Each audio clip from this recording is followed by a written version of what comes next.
कुंभ राशीवाल्यांनो, जुलै 2026च्या शेवटी मोठा ग्रह बदल होत आहे. शनी महाराज वक्री होत आहे आणि त्याचवेळी देवगुरु बृहस्पतीची शुभ दृष्टी शनीवर पडत आहे.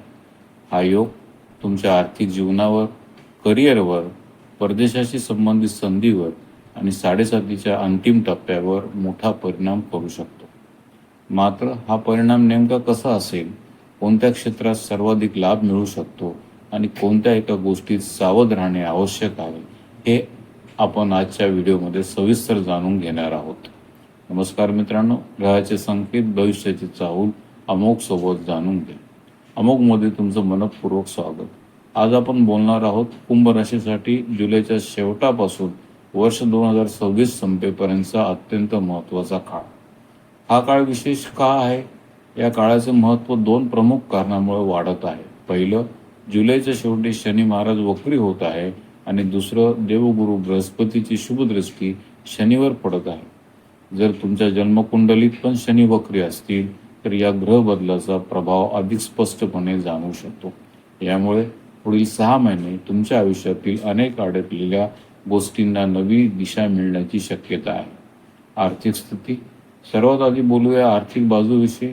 कुंभ राशीसाठी या काळातील सर्वात मजबूत क्षेत्र म्हणजे अर्थकारण. देवगुरु बृहस्पती धनेश आणि लाभेश म्हणून उच्च स्थितीत असून त्यांची शुभदृष्टी धनभावावर पडत आहे. यामुळे आर्थिक निर्णय अधिक परिपक्व होतील, पैशाचे योग्य नियोजन करता येईल, अनावश्यक खर्चावर नियंत्रण येईल आणि दीर्घकाळ जाणवत असलेले आर्थिक दडपण हळूहळू कमी होताना दिसू शकतं.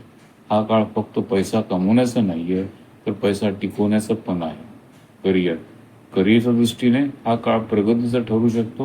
विशेषतः मार्केटिंग, मॅनेजमेंट, प्रशासन, सेल्स, कम्युनिकेशन किंवा नेतृत्वाची जबाबदारी असलेल्या व्यक्तींना नवीन संधी मिळू शकतात. तुमच्या निर्णय क्षमतेवर आणि संवाद कौशल्यावर लोकांचा विश्वास वाढेल. वरिष्ठ अधिकारी तुमच्या कामाची दखल देऊ शकतात. परदेश योग. जर परदेशात नोकरी, परदेशी ग्राहक, निर्यात, ऑनलाईन व्यवसाय किंवा परदेशाशी संबंधित कोणतेही काम सुरू असेल तर या काळात यात सकारात्मक प्रगती दिसू शकते. अडकलेली कामे पुढे सरकू शकतात. नवीन संधी अनपेक्षितपणे समोर येऊ शकतात. शनी वक्रीचा आणखी एक महत्त्वाचा परिणाम म्हणजे आतापर्यंत लपून राहिलेल्या काही समस्या ज्या समोर येऊ शकतात. पण यावेळी एक विशेष गोष्ट घडत आहे. या समस्यांचा उलगडा होईल, त्याचबरोबर त्यांचे समाधान मिळण्याची शक्यता पण वाढते. म्हणूनच घाबरण्यापेक्षा त्या समस्यांना सामोरे जा, तुमच्यासाठी अधिक फायदेशीर ठरेल. कुटुंब. मात्र एक गोष्ट नक्की ठेवा, जुलैच्या शेवटापासून डिसेंबरच्या सुरुवातीपर्यंत कुटुंबात काही तणाव निर्माण होण्याची शक्यता आहे. विशेषतः संवादातून गैरसमज निर्माण होऊ शकतात. म्हणून बोलताना संयम ठेवा. रागाच्या भरात मोठे निर्णय घेणे टाळा.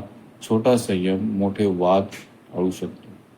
संपूर्ण विश्लेषणातील सर्वात महत्त्वाचा भाग कुंभ राशीची 7.5 आता अंतिम टप्प्यात आहे. म्हणून गेल्या काही वर्षात ज्या संघर्षाचा सामना तुम्ही केला त्याचा भार आता हळूहळू हलका होताना दिसू शकतो. मानसिक स्थैर्य वाढेल, अधिक विश्वास वाढेल आणि जीवन पुन्हा स्थिर वाटू लागेल. मालमत्ता. जमीन, घर, फ्लॅट किंवा मालमत्तेशी संबंधित कामं या काळात सकारात्मक दिशेने जाऊ शकते. घाई न करता योग्य विचार करून निर्णय घेतल्यास चांगले परिणाम मिळण्याची शक्यता आहे.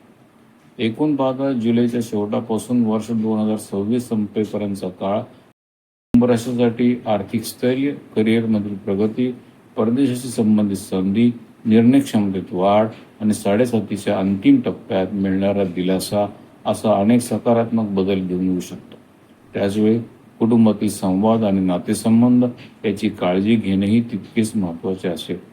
जर या काळातील संधी योग्य प्रकारे ओळखल्या तर पुढील 6 महिने तुमच्या आयुष्यात एक मजबूत पाया तुम्ही करू शकाल. तर तुम्ही कुंभ राशीचे असाल तर कॉमेंटमध्ये नक्की लिहा. हा व्हिडिओ उपयुक्त वाटला असेल तर लाईक करा आणि अशा सखोल अभ्यासपूर्ण राशी विश्लेषणासाठी